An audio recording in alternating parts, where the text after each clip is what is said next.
Setting up for the streaming. We'll be streaming in 1 moment.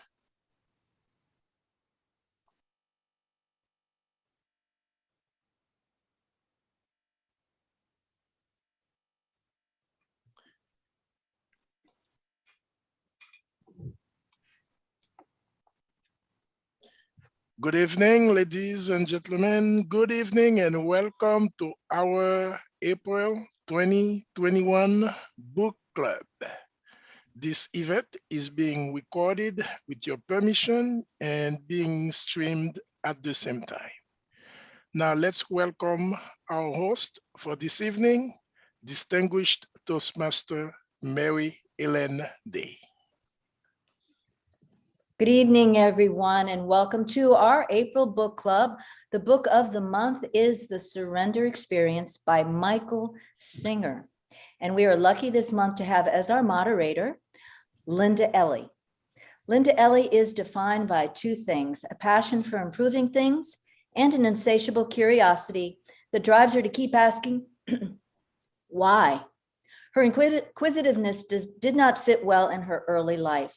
Coming from a strict, fundamental religious background, she always felt that life had something more to offer than her religion seemed to indicate. This yearning for knowledge has led her on a path of learning, self-discovery, and search for universal truths for the last 25 years. An avid traveler, Linda has had diverse interests throughout her life.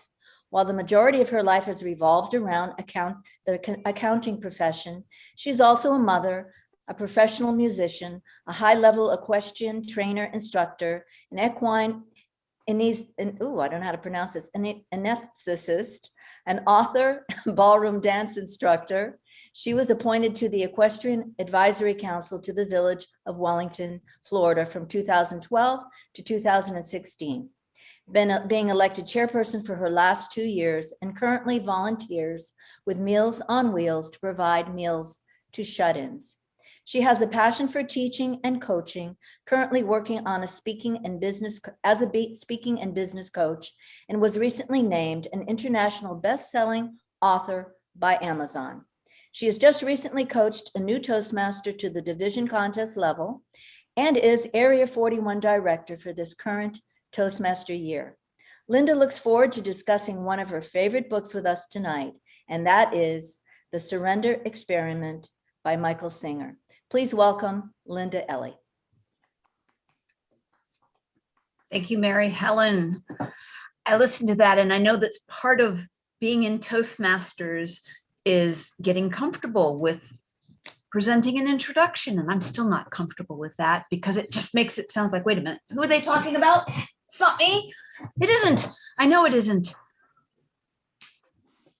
Good evening, everyone. Thank you all for being here.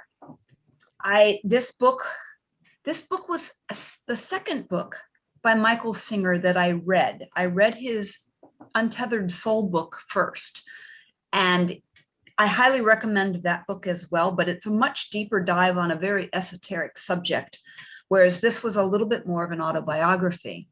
But knowing what he was going through when he wrote the other book absolutely floored me. How many of you have actually read the book?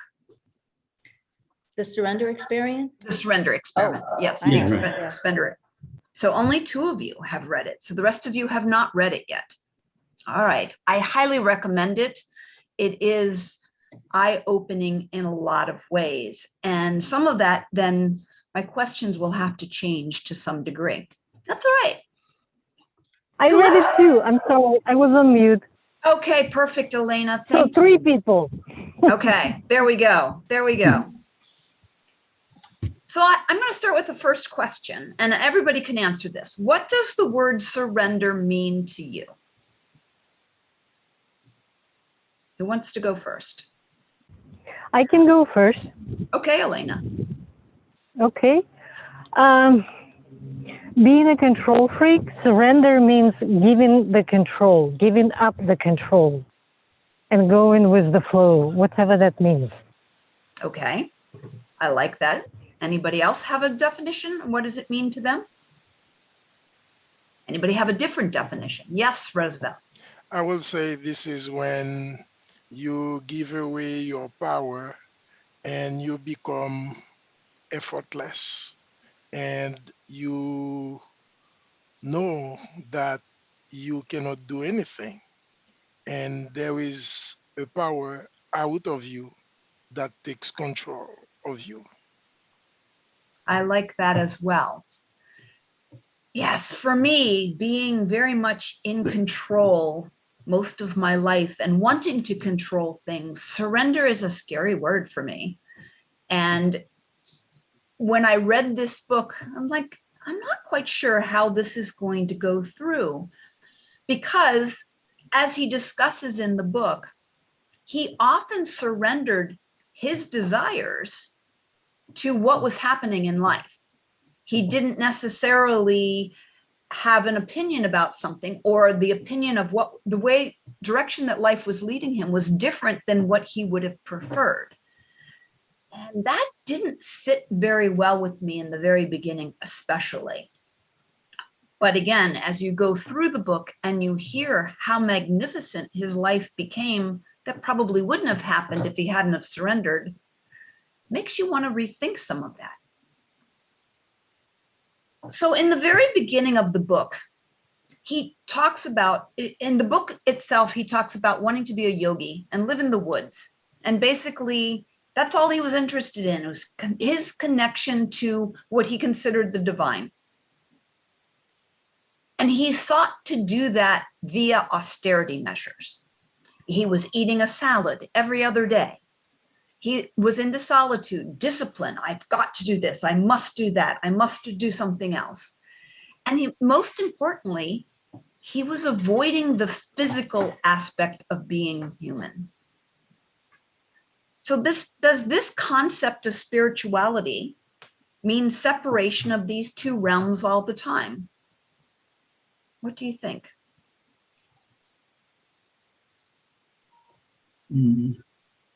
Oh, should we raise our hand, Linda? However you guys want to. Nobody's like, just as long as we're not talking over each other. All right, so I think it might be a good idea if we raise our hand. That way it's a little more. Perfect. That way we won't talk over each other and you can call on us. Okay, perfect. Mary Helen. Well, you know, when I first started the book, I had no idea what it was all about. I had never heard of him before, and I'd never been aware of what had gone on up here in our state of Florida. And by the time I was done with the book, I was totally amazed with everything in the book. You know, I had been reading spiritual books for, well, probably close to 50 years. And, you know, I have my early background is I'm an astrologer. So I have some background in that, but I've always been kind of a little bit fighting with the real or the concrete in life versus the spiritual. And I felt this book was so perfect for me in that regard, because he obviously had this devotion to wanting to be at a higher level. And I've always had that desire to be at a higher level, but I've never had enough patience to sit down there and meditate for too long. So I guess this is the conflict that went on inside of me. But I do realize that it's a worthy thing to do that as well. But the thing that really grabbed me right in the beginning of the book was that voice in his head that was talking, and he realized it. And I'm thinking, well, what is he talking about? The voice in his head, the voice in his head that's talking. And then I realized, hey, that voice is talking to me every single minute of the day. And from reading the book, now I can separate that voice that most of the time is not helpful. It's critical.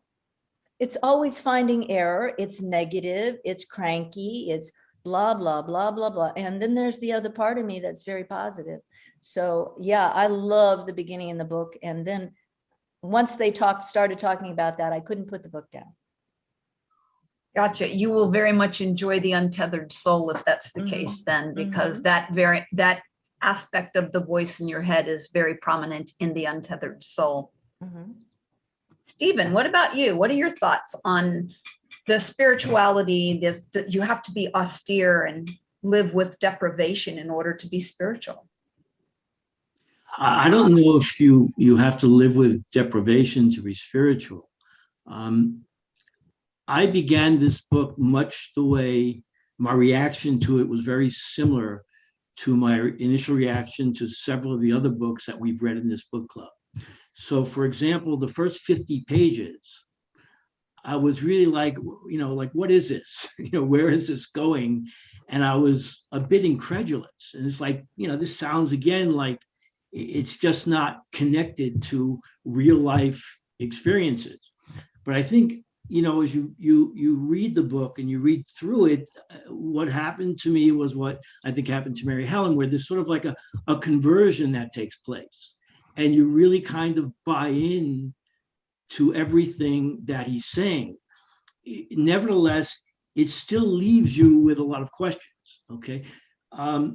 Some of the questions are, for example, if something was happening that affected you, but it also affected other people, and then you're both just supposed to accept whatever life puts in front of you and the flow of life, how do you kind of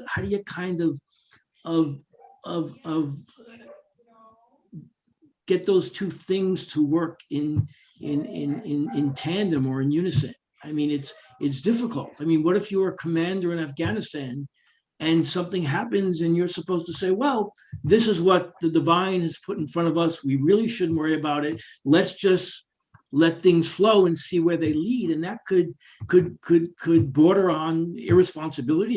It could border on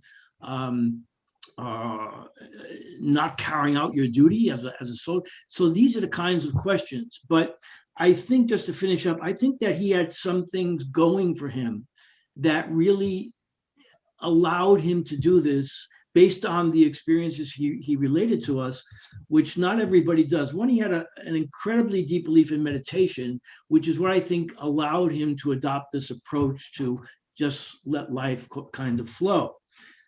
He always had a positive attitude, and it was clear throughout the book, but it was even more clear the way he made the point at the end where he spoke about the lawsuit and how he turned that into a positive learning experience.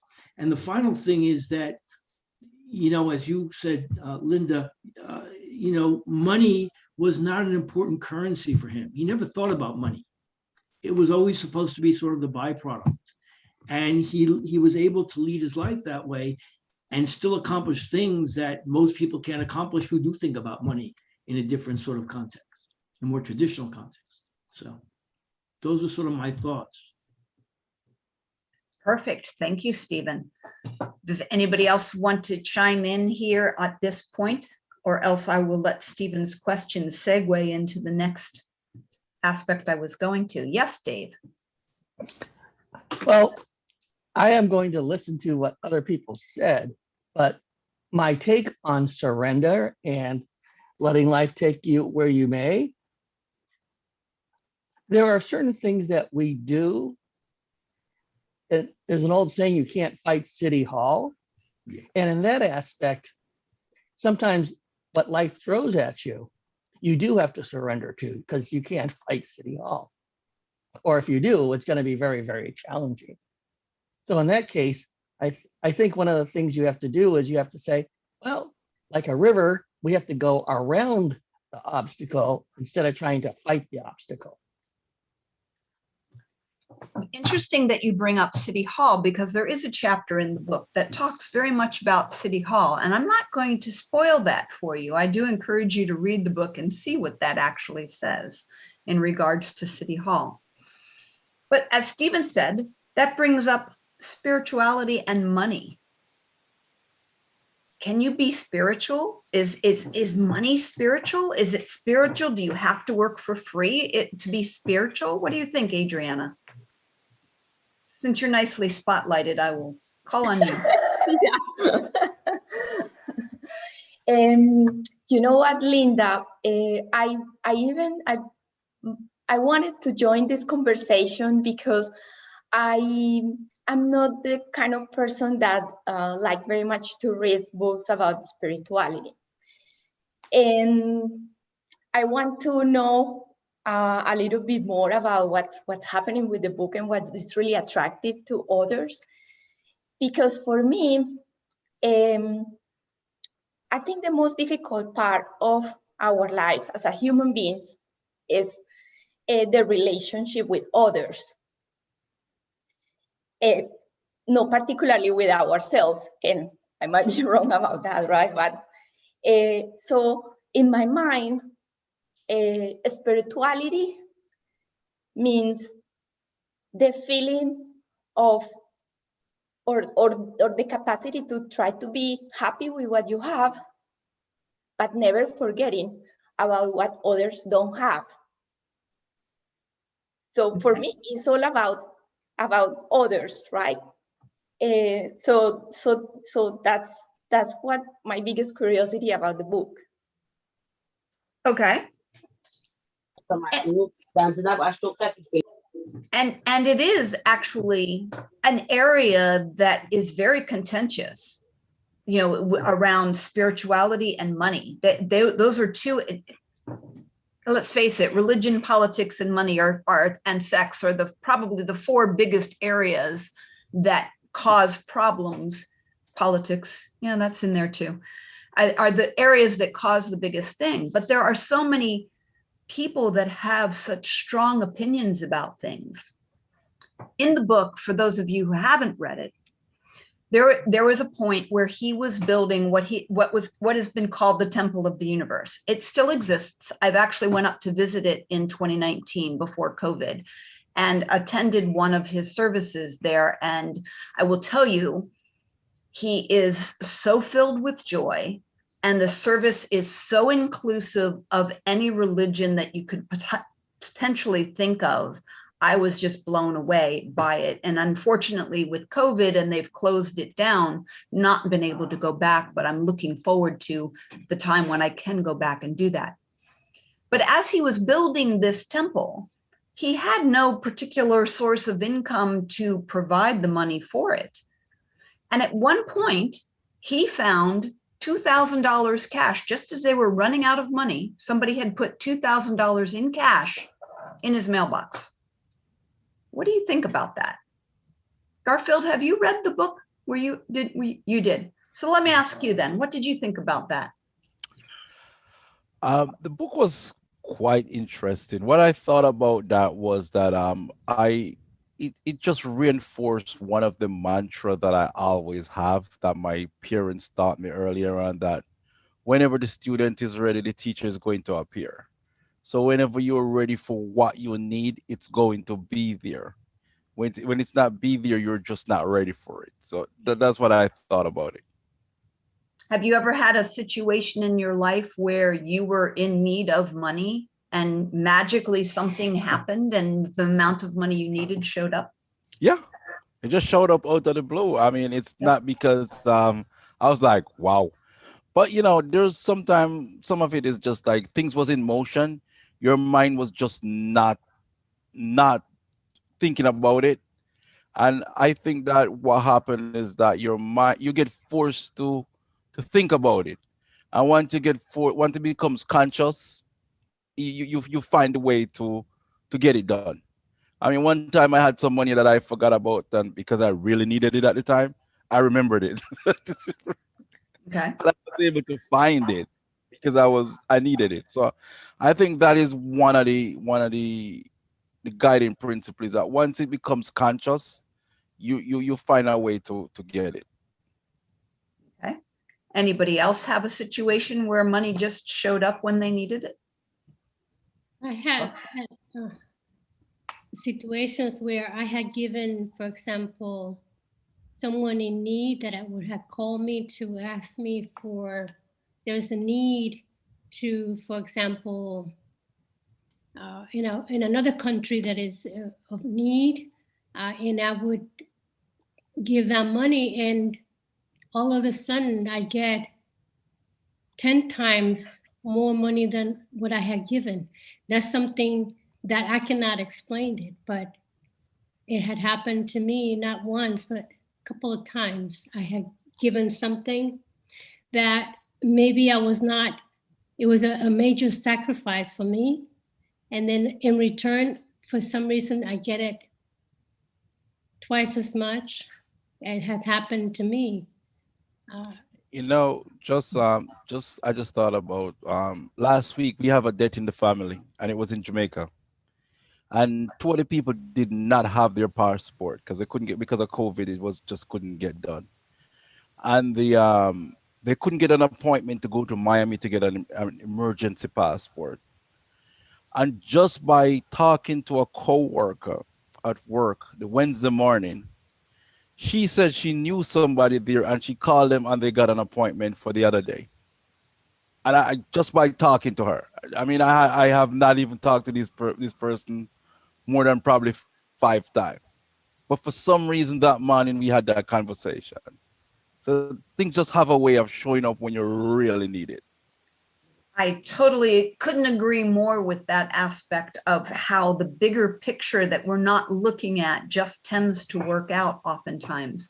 I know what Oro had said about people that tend to be generous and tend to give of themselves tend to get repaid, not necessarily from the person they gave to, but it comes back around and fulfills their life, even though they may have been making a sacrifice to be generous to that person, because it comes from an energetic place of I have, so therefore I can, and therefore you make sure that you have. Does anybody else want to comment on this topic before we move on? Yes. I Go think ahead. the topic of money is relevant to everybody because it's in our lives, we sense it, we either sense the lack or the abundance of it whatsoever. And in many of the prosperity disciplines, they will have you tithe. And even in the religions, they encourage you to tithe, which gives 10% of your income to either the church or to charity or to something. And as Garfield was saying, sometimes the money comes back to you. I think it's harder sometimes for people who come from a poverty mindset to let go of that money and to give it out. And for other people, it's a natural thing. I mean, I'm curious, Linda, you said you came from a fundamentalist background. Was there any sort of dogma attached to money as you were growing up? Yes, there definitely was. There was the tithing aspect. Anything that we received, we were supposed to tithe 10% to church, particularly it was recommended to our particular church to send missionaries to convert people to our religion. But also there was the aspect of if you're charging for it, that's not spiritual. You can't do that. That's not there. And so it does create a mindset aspect for a lot of people that money is a bad thing. But the more money you have, the more good you can do with that money as well. It doesn't necessarily mean you're going to spend it on yourself. You could, but you don't have to. But if you've got a lot of money, you can then support a lot of charities as well. So there's oftentimes that connection I don't think is made in people's minds. What do you think, Adrienne? I see you shaking your head, yes. Yes, I think definitely the education that we receive as a children, it really impacts the way we see our relationship with money and the way we prioritize money. And I see it, I was born and raised in a Catholic family, kind of religious, yes, kind of religious. And my husband, he's American and he doesn't practice any religion. And I notice how he has been very good. I think I have been a very good influence to him. That now he has his mind more open to share what we have, to share that we are very lucky we have certain things, right? But I think it's not his fault that he wasn't that way, but it was part of probably his education as a child. Mm-hmm. Thank you. Elena, I know we can't see your hand raised. Do you have anything to add to this before we move on? Well, going back to your original question, I guess what I thought when I read about him just receiving money out of nowhere when he needed to move to the next stage of building his temple. To be honest, it reminded me of the other book, The Secret, where it's basically you visualize it and it will appear. And to be honest, once again, I have a very dubious opinion on that idea, and maybe because it never happened in my life. When I needed the money, then I would either tap into my savings, or in the situations where there were no savings, right? Like earlier in life, then it's like, okay, I don't have money, then I cannot spend it. That's okay, moving on. So I never experienced that, so I couldn't buy into it very much. That's the only thing I can say. Fair enough. Fair enough. I will tell you a quick story. When I was in my early 20s, I had a mindset that I always pay my bills on time, and that was my mindset. And there came a situation where I did not have enough money to pay all the bills that were due on Friday. Just there, no matter how you sliced it, there wasn't enough money. Out of the blue, on Thursday afternoon, I got a check in the mail from a store that said refund of deposit that I had put on some, I think it was furniture, if I remember correctly. I don't even remember ever having been in the store. I know I didn't put a deposit down on the furniture, yet that check was exactly the amount of money I needed in order to pay my bills on Friday. So I have had that occur in my life. Mary Helen, you have your hand up. Well, I love that story. I really do. In fact, I felt like the whole book was almost like a fairy tale for some reason. I mean, I got lost in the simpleness of the acceptance and the surrender. But I do want to make a comment about Michael Singer. I don't know him personally, but I do know his background was probably fairly upper middle class. His father was in the stockbroking business, I believe, or something like that, a corporate. So he never had to go without food on his plate, or never had to listen to his mother and father say, there's no money for that. He probably always had money available for what he needed. And so he never worried about it. So I think this is it's part of his temperament not to worry, because he came from a background where there probably were no worries about money at all. And I think that changes the way you your view and the way you look at money. I agree with that. Go ahead, Roosevelt. Totally agree.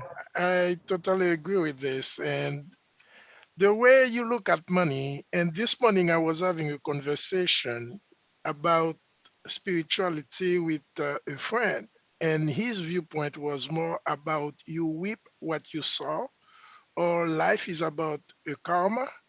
And what he meant by that is that there is good and there is evil. And the way we know Newton scientifically talked about the return of action and reaction, and there is equality in life. This is the very same thing in terms of Napoleon Hill in his book, Think and Grow Rich. And if you believe it enough, you can achieve it.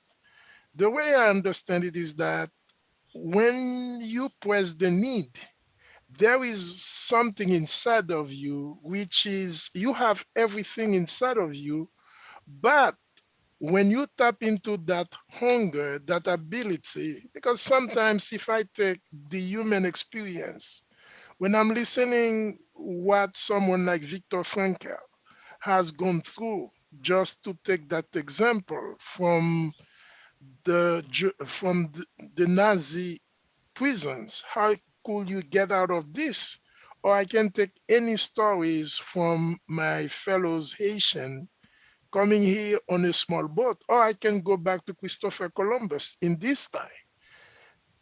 You cannot put your reality into this reality. And that's why I like with this book is that you have that unexpected inspiration that can help you do more than you can do by just being inspired by what is natural material at the moment. And I am reading a summary of the book. And the more I go into it, the more I understand this is what surrender means. Surrender means that means you have everything. And if I take some Christian background, and if you go to Genesis, after Jesus or after God created everything, he said, you as a human being, you dominate over everything. So that means if I'm dominating over the earth, over the stars, so that means I believe if I need something and if I can go as deep as I can go into myself, now I can pull that greatness inside of me to attract that greatness which is out there. That's what I understand from his unexpected inspiration and based on the question that you asked earlier. I totally agree with you, Roosevelt. I mean, I think the principle of the book is just if you sow, you must reap. I just think it's just as simple as that. There were times, though, that he was not necessarily sowing other than his meditation, and yet he reaped quite a bit. But he was building the temple. People was coming there to pray. He was, see, sometimes it's just not a simple action that breathe the next one. Right. I mean, because it comes from other source that you don't even recommend, that you don't even recognize, because you so. I mean, you could just have a conversation with somebody. I don't understand that you're sowing a seed somewhere there, and it just blossom and bloom. So once you sow I just think you're going to reap. It's just natural out of life. Makes sense. Roosevelt, you mentioned Napoleon Hill. One of the things that Michael Singer said in the book is life is happening for me, not to me, which is also a theme in Napoleon Hill, and Tony Robbins uses that theme.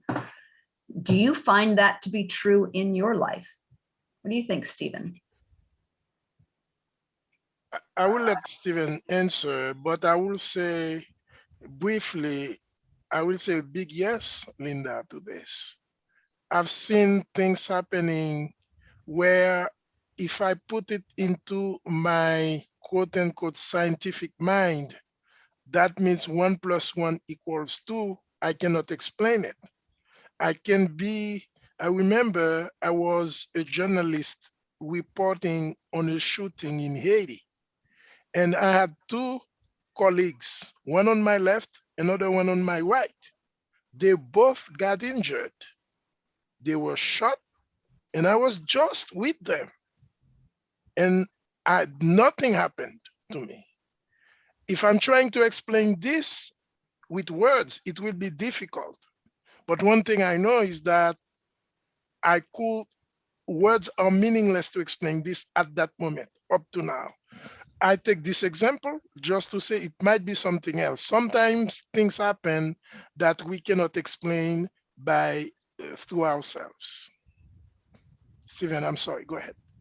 No, I'm interested in hearing what you have to say. I don't know. I think I'm a bit more of a pragmatist in that, yes, you reap what you sow, but you've always got to kind of make an effort, and it's the effort that produces a result. So, for example, when Garfield was talking about Michael Singer and some of the things that happened, seemingly through serendipity, through happenstance, whatever, at the same time, Michael Singer was doing a lot of the things that we're encouraged to do today. So what Garfield was saying basically is, you got to kind of network, is what they call it today. And if you do network, you're making an effort and you're creating opportunities, and kind of you're making your own breaks, is the kind of colloquial way of saying things. And, like I say, you got to be in it to win it. And in a sense, Michael Singer was doing that. It's just that he was using this whole sort of venue, it seems to me, of spirituality to do it. And these things happened because he came upon people in this particular lane of spirituality, and it created opportunities. And he describes as well, you know, you know, like he's lucky, he's fortunate, it's fortuitous. But really, when it comes down to pragmatics, you see that he created these opportunities for himself through his efforts, whether directly or indirectly, whether intentionally or unintentionally. Exactly. Okay. Who else wants to add to that aspect of things? Dave, we haven't heard from you in a few minutes. Yes, it sounds so much like The Secret. The metaphysics of The Secret, I never really believed about the atoms and the attraction level, but the effort. We can't read each other's mind, but by our effort, whether it's our words or our actions, people notice. And in that noticing, that is what attracts people. So the strangest thing happened the other day. You never know who's noticing. A person I don't know, when I was working at the library, said, "Hey, I like your haircut." I don't remember this person. There's not somebody I interact on a regular basis, but yet she noticed. And that's an example to me of how everything is interconnected, just like Garfield was saying, we just don't know exactly how it works, or Stephen. But that effort by letting people see you, hear you, talk. If you give a speech, somebody in that audience says, "Hey, I know that guy and you should talk to him," just like Roosevelt, or I should say Garfield, talked to that coworker about his immigration issue. But if you hadn't talked to the coworker and brought it up, then that fortuitous circumstance couldn't happen. So that's what I think. Great example. And this is true. How many times are we given this little nudge in our head? Oh, you should go talk to this person. Well, and we second guess it oftentimes. Well, why? What am I going to say to them? You know, and even if you just walk up and say, "Hey, nice haircut," it could start a conversation that you don't know where that might lead. But we often tend to not do that for whatever reason. We're shy, or whatever the other reason is. Mary Helen, what do you have to say with that? Well, there's often times in my life where I'm doing things and I have no idea where I'm doing them, but I'm just led to by the energy or the force or something is just calling me to do it. And eventually I figure out what it was all about. But I find his character very interesting. He comes from an upper class background or upper middle class background. He's obviously intelligent because he was a PhD student, and he's able to create the computer programming when he found something that he got excited about. So we have someone who has a higher intelligence order to begin with. And as Stephen was saying, he has friends. Yes, he does. Obviously, his professors in school see something in him where they encourage him to stay on or take the exams or tutor the student or teach a course. They're encouraging him to continue because they see something about his energy. And then he has the friends that help him build the initial house. And then he ends up, all he wants to do is be alone and meditate, from what he says. But then people keep showing up because they're attracted to his energy. So there's something that he's sending out that's bringing in these people. As Stephen said, it's a little bit like networking and not quite like networking. And the thing that I was always amazed about in the book is, okay, so he has this woman, I think her name was Sandy, and she says, "Well, can I build a house?" He says, "I have no control over this. She wants to build a house. She wants to build a house on my property, and I got a letter." So she does. And who shows up but Donna, who moves in with Sandy and eventually ends up marrying Donna. But then that's the last thing we practically hear about them, other than they live in separate houses and they have a child together. God only knows when they have time to have sex because he's busy doing all this other stuff. But this is never mentioned. His family connections with his wife and his child is never talked about in the whole book. I'm curious to see if it is in The Untethered Soul. Could you comment on that at all, Linda? I can comment on it. It is not mentioned in The Untethered Soul, and that is a piece of his life that I don't know on that. Having gone up to meet him, I don't have a clue. And I think part of it was yes, he went that way, but if you go down into raising the child and things like that, it might have taken away from what he was talking about as far as being in surrender and doing things that weren't necessarily his first choice. As he stated in the book, if I had known that I was eventually going to marry this person and have a child with them, I may not have let them move in. I mean, he stated that in the book. miss May that. I ask a question? Like to pick up on the topic that Mary Helen brought up, or the passage from the book, right? Yes. Where that Sandy lady, she didn't even ask permission. She was coming back from, I don't know, a seminar or something, and then he sees her and some unknown to him guy building a house on his land. And only then she said, well, I'm not planning to stay for too long, so when I move on, it would be yours. And while till that moment, while I was reading the book, I was kind of thinking, yeah, I'm buying into the whole surrender. I'm buying into, okay, what life offers me, I should go with that. But the moment that he described that somebody just started building a house on his land, I'm like, okay, I'm out of it. This is just completely ridiculous.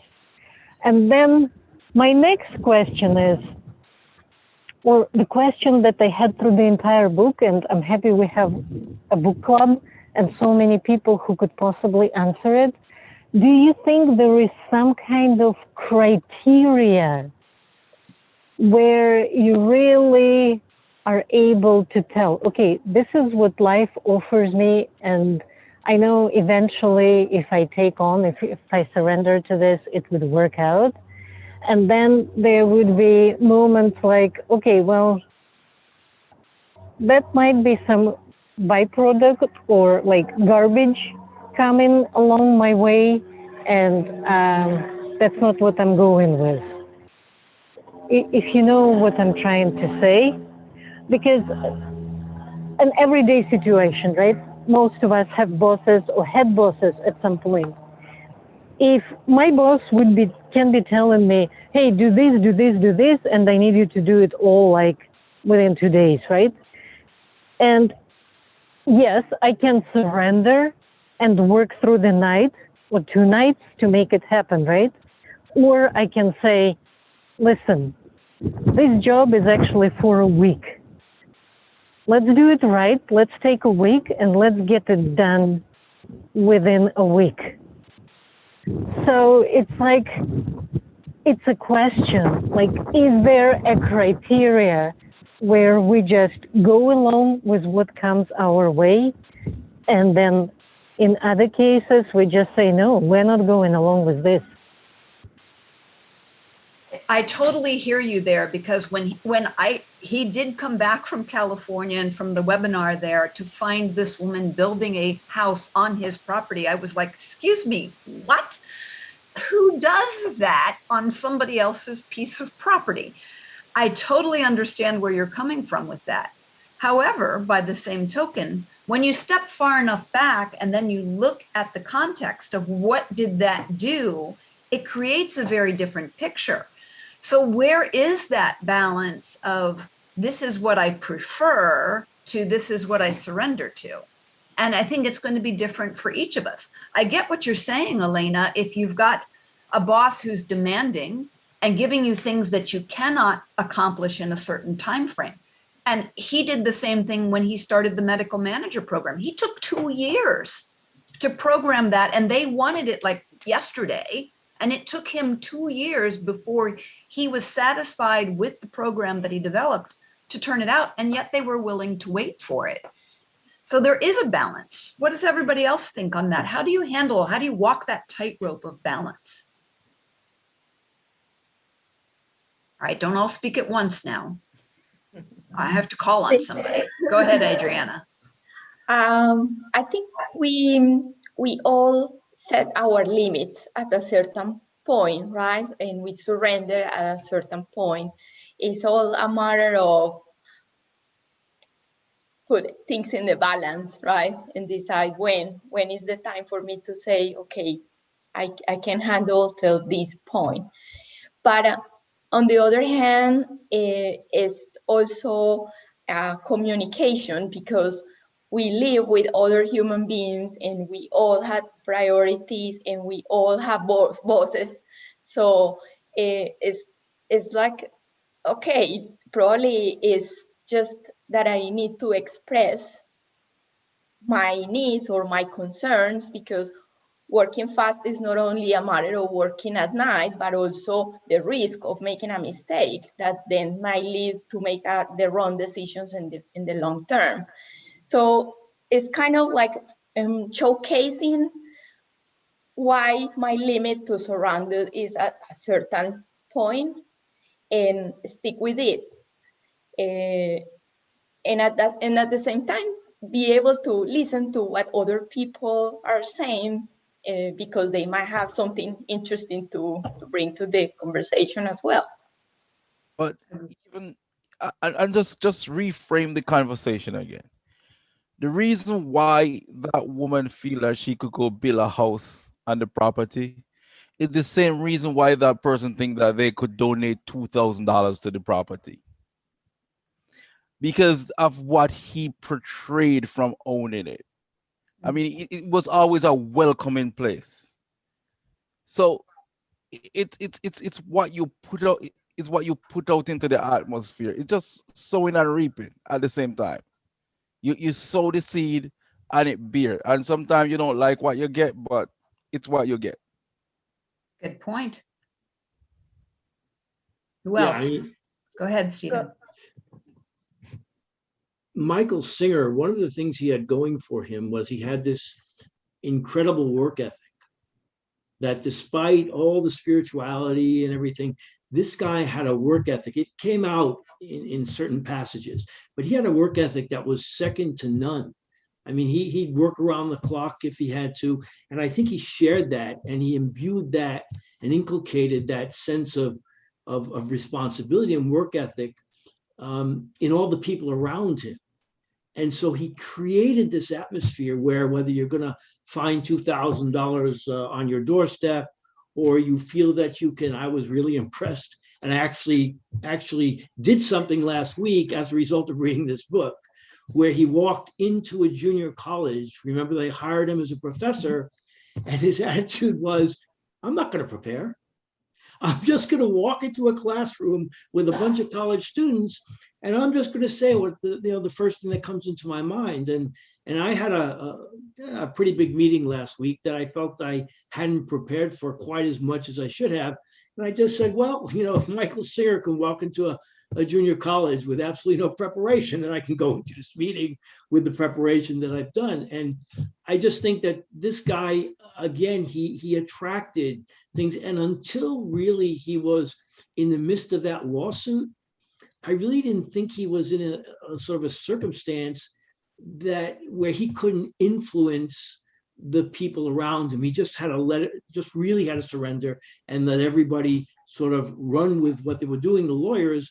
And still in all, again, he turned it into this spiritual positive experience where the Constitution ended up being everybody's savior.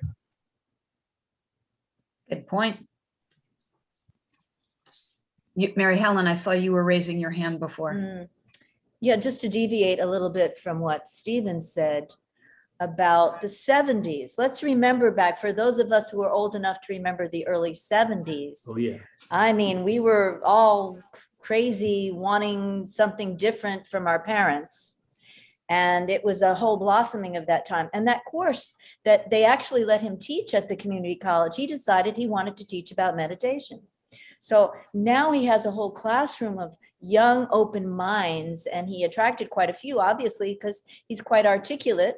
And again, because his energy vibe was such that people are attracted to his energy. So now he has people that are aware of him, of what he's saying, and want to see what's going on with him. And therefore, you have people that want to join him in the meditation and learning how to do the meditations. So yes, I think, Stephen, you're right. He was attracting a pool of people who were there. It was the right time, the right place, the right evolution for all of us to learn about all these spiritual pastimes that weren't necessarily things that we learn here in this country, in our Judeo-Christian Judeo-Christian orientation here in the United States, now we're attracting in all the spiritual disciplines from the East, such as the Zen, the Buddhism, the whatever else that was bringing in at the time. We were all wanting to know all about that. The bringing the gurus from India, wasn't that interesting? And one of the more interesting things about that was more toward the end of the book, where there was a guru, and I can't remember, it started with a B, I can't remember the name of it. Baba. But Baba, Yeah, okay, yeah. very highly developed guru, but then he had an incident where he showed his human nature, okay, his humanness, and how our spiritual beings tend to have also their human component to them, where they can fall off their particular pedestals. And because people are put on a pedestal, there are many people that are attracted to them, men and women, and you're tempted by your human nature to follow through on that. So he ended up living there, what, for 3 years on his compound? It was not Baba, but yes, it wasn't Baba's? no, it was the other, whose name is escaping me as Amen, well. amen, or something. Yeah, so I mean, I think I think that whole topic of people who are spiritual teachers and leaders, and they still have their human nature, and we expect so much of them. We expected them to be almost godlike in their nature, and they happen to be human just like the rest of us. Yeah, it was Desai Panache, I believe it was, Okay. or Desai, I believe was the name. Mhm. This is true. We are all human, including myself. And one of the things that he mentions in chapter 34, that the programmers were initially resistant to change, to changing the way the program needed to be developed in order to grow it.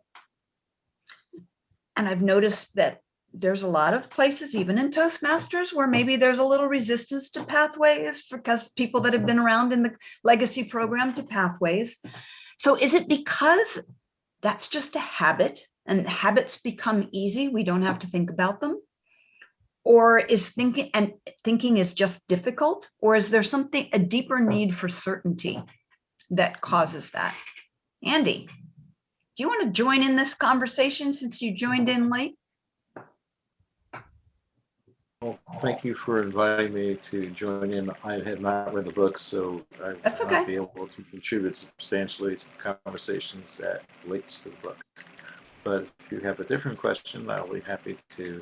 Well, in this case, it wasn't necessarily about the book itself. It's just that humans, that are often initially resistant to change. And is that because it's a habit and habits are easy and thinking is difficult? Or is there something deeper underneath the resistance to change? The long answer is that there's a component of human behavior that goes back almost genetically and primitively to the way humans were constructed and evolved. So certain things that deal with survival, food, shelter, are almost innate, and you're driven to those things. The higher critical function thinking that people do, and humans versus other primates, have a more developed sense of language and a more developed sense of using tools to get things accomplished compared to other animals. So that's a big difference. The other difference in terms of evolution has been, for the most part, that humans are more monogamous relations or pairings than other parts of the animal kingdom, with the exception of penguins, for example, that mate for life, and a few other species. But other than that, we're very different from the rest of the animal kingdom. So there are things that are innate to the human species that came out of evolution, and there are things that have evolved by culture and circumstance. So that would be my answer to your question. Thank you. What do you think, Dave?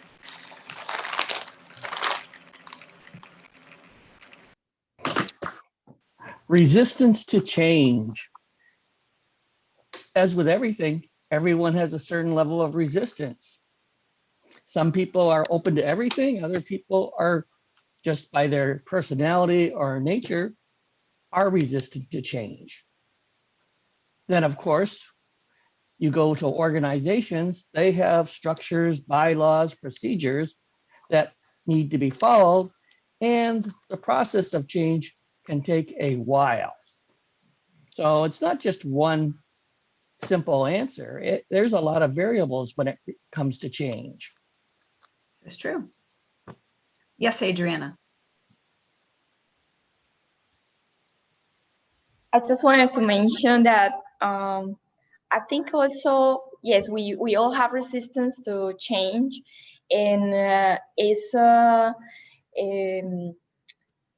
we all also learn in different ways, right? So for some of us to see something graphic, tell us everything and invite us to do things. For others is to listen to somebody explaining something in a very articulate way.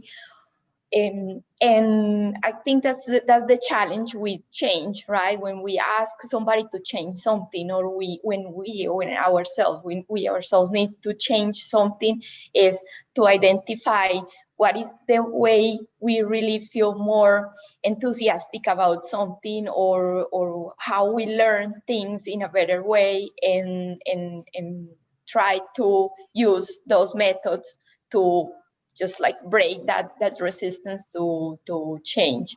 But it's definitely, it's just I think it's just human nature. Okay. Elena, we haven't heard from you, and again, we can't see a hand come up. Well, I think we create stories, right? And then we believe those stories. And my story is that I collect a lot of information before I make a decision. And once I make that decision, it becomes part of my core values. So when I'm asked to make a change and I disagree with that change, most likely, my story, most likely is that I disagree with it because it's different from what I believed in. But then again, there is another aspect, right? And that aspect is that change can be different. If, for example, the company tells me, hey, No, for the you're next fine 5 going in that months, room. It's okay. Hold on.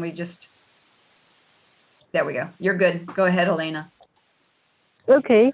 And there is another side to the change. For example, if the company tells me, hey, for the next 6 months, we have a project and we need you to live in Europe. Would I be opposed to that change? No, no way. I'm like, yes, thank you, dear company. You make my dream come true. Or there could be a different change. Hey, we realize that not everybody got vaccinated, but we want everybody to come back to the office and work in 2 shifts, for example, even though we're all white-collar employees. That's a different kind of change. The second change will go against my core values, and the core values that we need to take care of our health, first of all, our own, and the health of the people around us. So I would be opposed to that change. So I think we all, it's not just the habit. I think we have our beliefs on why things should be certain way. And when somebody else forces us to change our way, then if they explain it very well how it would benefit me, I will be on board with that change. But if they're giving me just how it would benefit them or some kind of general story, I cannot get on board with that. I mean, I will get if I have to, but I will not be bought into it. That's a fair statement completely. Again, when we do have a change that we want to help, if the person understands our reasons behind it and how we see the bigger picture, how it could benefit them as well as the company or vice versa, I believe they're more likely to make an informed decision for themselves and feel more empowered rather than just Sorry, this is what we're telling you. Do it this way. The dictatorship style of leadership. Roosevelt, what do you think? What I think is, I remember when I joined Toastmasters coming freshly from Haiti, as I was sharing with a couple of friends this week with our club voice, it was at the beginning more about me. It was my self confidence, it was my self esteem, it was my self development. It was more about everything self. And I became selfish until when I get involved more serving at the leadership level, at the club level, at the area level, and at the district level, that I understand it's not about self, it's about service, as he mentioned it in this book. Sometimes we discover our own self through others. And I think that's what he has done when he said this is an experiment of surrendering. Sometimes you need to, it's not about me, it's about we, what we can do together. And my experience is that you better serve yourself when you serve others.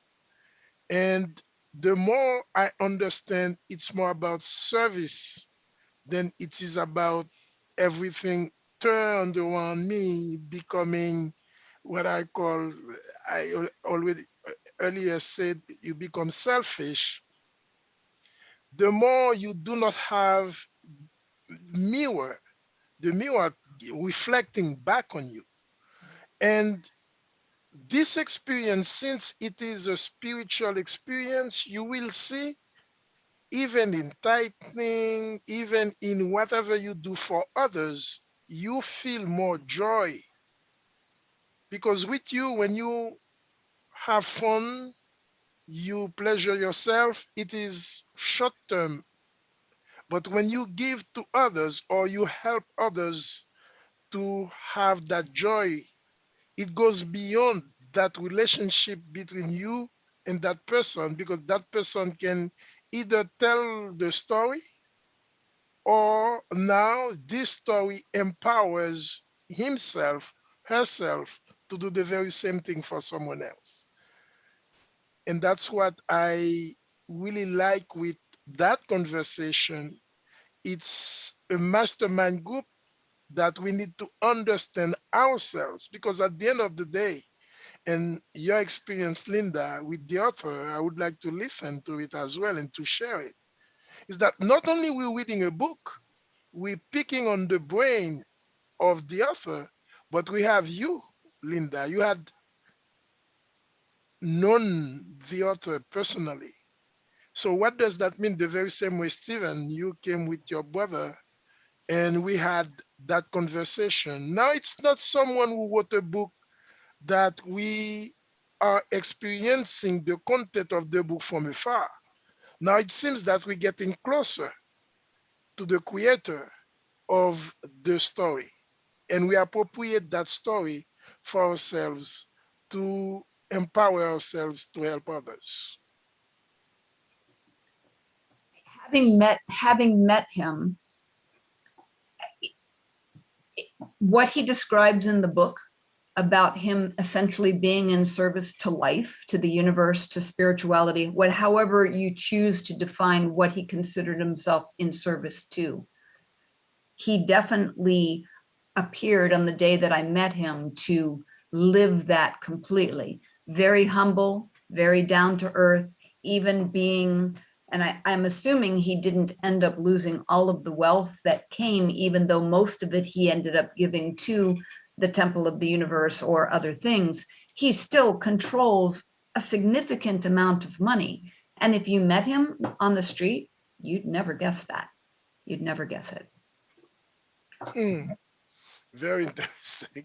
Yeah, And that reminds me, I'm sorry to interrupt, No That worries. reminds me, even Steve Jobs, Hmm. before he became famous, before he returned to Apple, he went to India in search of himself. Hmm. He went to India just to discover his soul.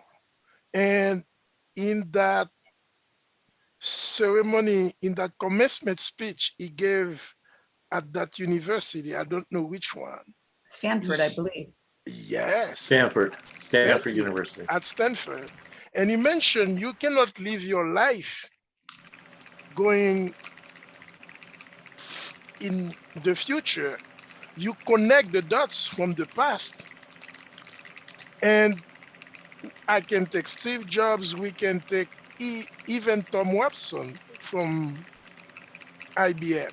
And We may take business as the pragmatist side, but at the end of the day, everything is connected within the whole.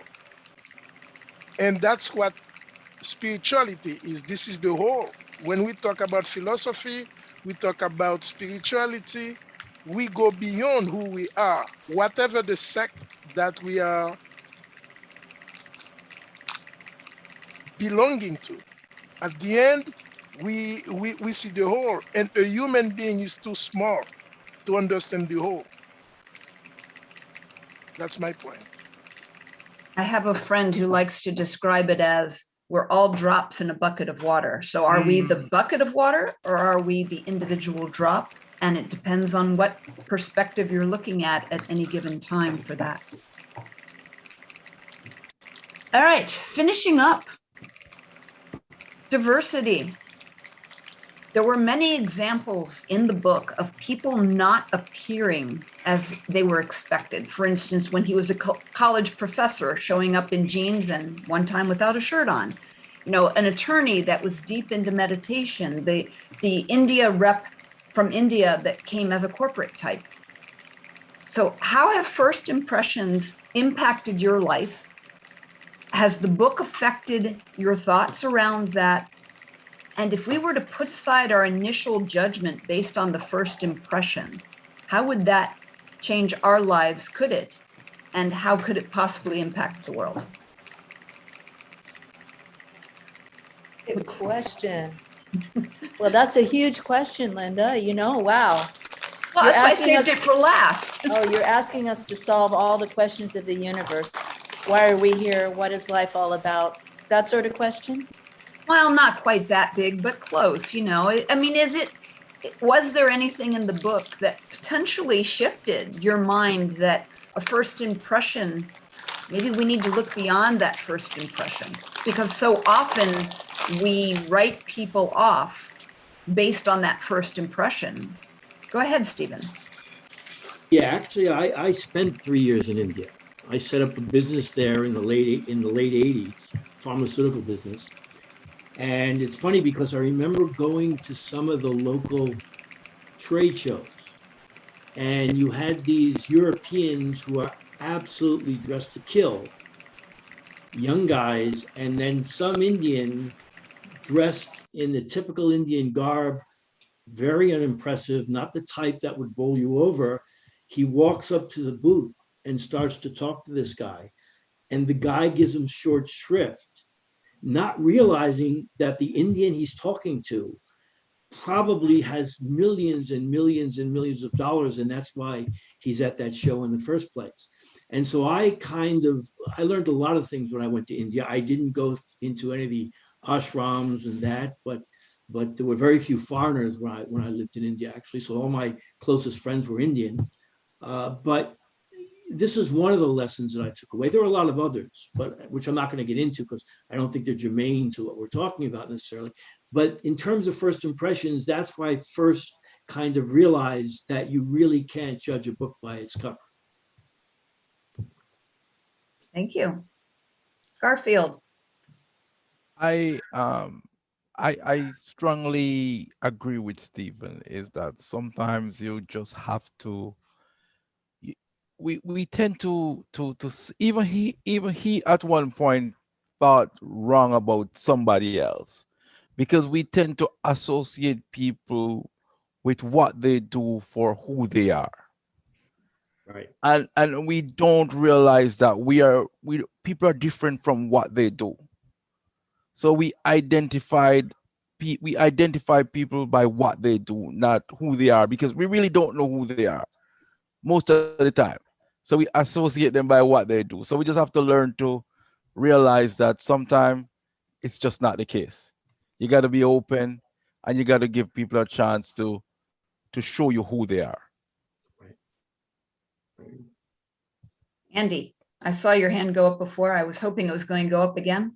The question that you have is so important in the context of what we're all going through as a country, and the issue of racial diversity and the eulogies delivered by Reverend Al, the two eulogies for Floyd and also the more recent killing there. And they talk about being aware of the context of the society that we're in, that you wake up in the morning and get into your car, and if you're black when you get up, and you're black when you're driving around, you're black when you're doing your day's work. And yet, in some people's eyes, just being black is a reason for fear, resentment, and a kind of response that leads to tragedy. I talked about the 70 murders that have taken place over the recent past, where people were just pulled over for a broken taillight, and how that confrontation led to a murder. I mean, it's beyond comprehension. The fact that we have with gun violence 106 murders a day is incomprehensible to the rest of the world. We have more murders in one day than they have in the entire country of Japan and England combined. So it's a real question of what's learned, what attitudes have moved forward, and some of it has to do with the culture that started when the country started, and the Wild West culture that developed, and everybody had their six-shooter on, and nobody asked any questions, just shoot people on the spot. And a lot of that attitude has continued, unfortunately. And so I think that the diversity issues are important, and the recognition of the fact that there is a portion of the population that is scared to death to know that the United States is going to become a majority minority country by 2030 to 2050, in that time frame. And those that have the power right now are scared to death of what would happen, because they look at South Africa and what happened during apartheid, what happened after apartheid, and the changes in dynamics, and they're scared to death. So I think that when you look at all of these things, you have to also put it in the context of where we are, who we are, and what the country is going through, and to be able to put all those things together and try and recognize and appreciate everything that people are going through and what other people. Put yourself in their shoes and be helpful. Go ahead, and when you're done, Adriana, you'll be next. Are you done, Andy? Okay, Adriana. Thank you. Yes, I totally agree with Andy. But I don't know if naively, I want to believe that there is much more than we have in common than our differences. And that if we just work with that, as we were discussing also when we were talking about Stephen Brothers' book, that's the way to address the situation, right? But diversity is beautiful. It's like we have all kinds of opinions, all kinds of knowledge, all kinds of beauty. It's something positive, and unfortunately, apparently, many people see it as a negative thing. But in certain way, I feel like there is something that we need to do ourselves about that. I cannot blame people because they think that Colombian people are always related to drugs. They have seen the news. They have seen what's happening in Colombia in the past. I cannot blame them for that. But me, Adriana, that have the opportunity to talk to people like you, it's my responsibility to show you that not all Colombians, or that in fact there's a minority that are really drug dealers. It's my responsibility. I take that responsibility. So I also feel like if all of us, because we are judged for many things. I am very short. Okay, so maybe in some context I will be judged because I am a very short person. I cannot change that, but I can change the fact that I can show people my values and then appreciate me because of the values. If each person take their responsibility or show the world their own good things and stop fighting because other people look at me in a different way, I think that's another way to address the problem. Aura, what do you think?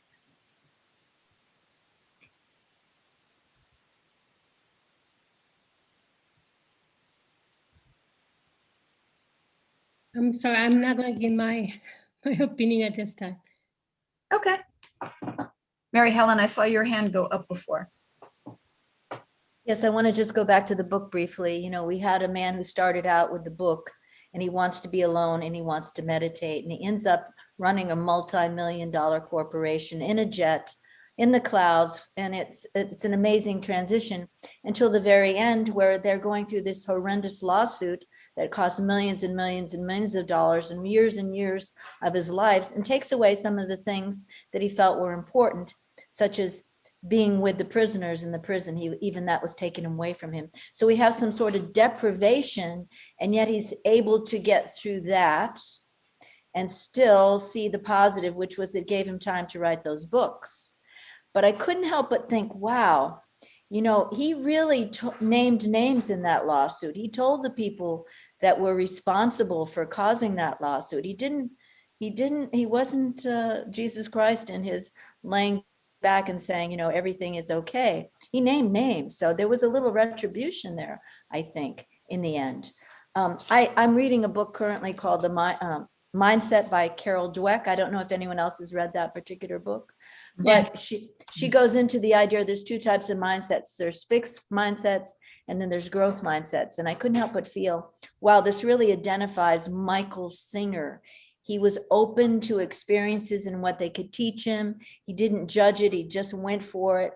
And he developed himself in that particular way. And I really have a lot of gratefulness for reading this book and for him showing us the way to do that. Thank you. Thank you very much, Linda. Thank you, Mary Helen. I will tell you, having been in a conference for a month with people from 44 different countries, it was amazing to hear how much, even in their countries, the news impacts what they think. When I went to that particular country, which was Estonia, I literally had somebody say to me, don't you know they used to be part of the Soviet Union? Yeah, okay, 20 years ago. What's that got to do with anything? When I went to Vietnam, I literally had somebody say to me, don't you know we're at war with them? You mean 50 years ago? So that fixed mindset that you're referring to there is very obvious in certain people. But what, in the discussions that we had in between different countries, what they hear about the United States is don't go to the United States. Everybody has a gun and you'll die if you go there. Mm-hmm. You know, and yet we're told, oh, don't go to Vietnam because, you know, with this, or don't go here because it's very dangerous. It is. There are always places where you're not going to go in the middle of the night, or some places you're not even going to go in the middle of the day by yourself or without an armed guard or something along those lines. However, it's not every place. And if we can realize that it isn't, that it's one person is not representative of necessarily the entire humanity where you're going, it helps. Anybody else have any final words to add after Mary Helen's final recap of the book, which I really liked. So I have a question to the audience. Yes. Have any of you, as a result of this book, or maybe even earlier in your life, chosen to surrender to life? I have, actually. I took a trip for 2.5 months. I drove around the Pacific Northwest by myself. And I am very much, being an accountant, I'm a very detail-oriented person. I like plan A, I like plan B, and then maybe I can wing it for plan C. But I'm not one that, I like having a schedule, I like being on time, but it has its limitations. So when I took this trip, I literally said, okay, this is the direction I want to go, and I left everything else to chance. I had some awesome experiences on that trip, and it would not have happened necessarily if I had tried to plan every step of the way. What about anybody else? I think to some extent we all surrender to life. I mean, we all do it. We might not do it as deep as he does, but we all do it because it's it's just life. I mean, we don't get up every day and know what's around the corner. We just know that we're going to go around the corner. Whatever we meet around here, we're going to deal with it. How you see it. No, the difference is just how you see it, how you interpret what happened. But we all surrender. I mean, it's just if we don't surrender, we would not be here. We surrender to stopping at the stoplight. We surrender to just saying hi when you walk into the coffee shop. You never know who you're gonna say hi to. But life is about surrender. I mean, we just don't think about it the way he think about it. But I think that's what we do every day. No, I agree with that because moving from one place to another is also surrendering. When you leave your home and you go to and back and forth, it does not mean only the US. Steven, you mentioned you went to India to set up a business for 2.5 years. But surrendering also means you have consciousness. That means you are very conscious that now you go to some place where you cannot be that detail oriented. It's not that there is the whole surrender, but there is also, that means you choose to go for the unknown, understanding that the best may happen. I think that has been a very good conversation. Then I will invite you, Mary Ellen, to sum up. And also would like to welcome uh, Andy Byrne. And as we said, we have been using the Voice Toastmasters Club, the Zoom, and we want to thank Andy for that, and also the whole club Voice for this platform as a sponsor of this platform. I will let Andy make just an announcement. Then after that, Marilyn, you may conclude with Linda and tell us what will happen. Andy, you have, let's say, 40 seconds, 1 minute to sum up your announcement, please. Well, thank you very much, Roosevelt. Roosevelt obviously is a member of Club Voice, and Club Voice has been proud to sponsor the Zoom room for the book club. We are having a special program this coming Wednesday. We meet Wednesdays from 12 to 1. We open the room at 11:45. And we're doing a level 5 project of a panel discussion. And the panel discussion program will be with key leaders within District 47, asking them questions. And the process will be about 40 minutes, focusing in on different aspects of Toastmasters, on leadership, on regular people's thoughts. And we will put that together. It'll be part of a leverage for future open house and additional programming and video that we can use for testimonials as well. So I welcome all the leaders that are here and my long friends, David Jess and Steve and Adriana and Garfield.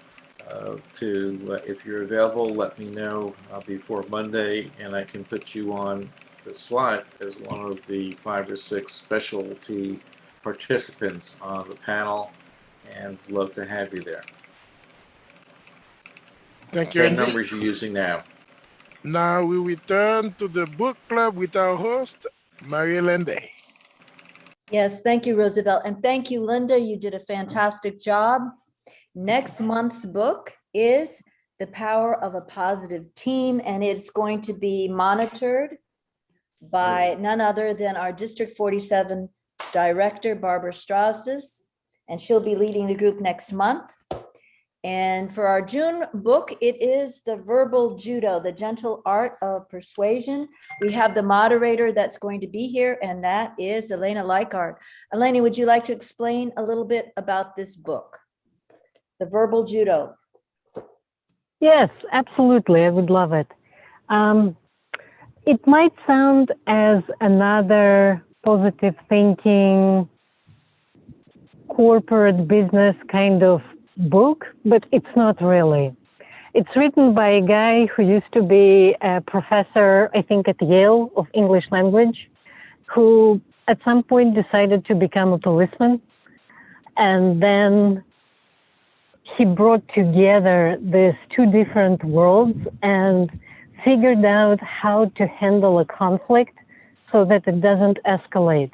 And it's not just police conflicts, it's conflicts in families, between parents and children, between spouses, in the corporate world. And he published a paper first, and then FBI picked it up and they asked him to conduct training on conflict resolution. And then corporate executives brought him in. And then all kinds of marriage counseling organizations brought him in for that. So his approach is very interesting. The way he writes is very conversational. It's not, I would say, very conversational and easy to read. And I would highly recommend it.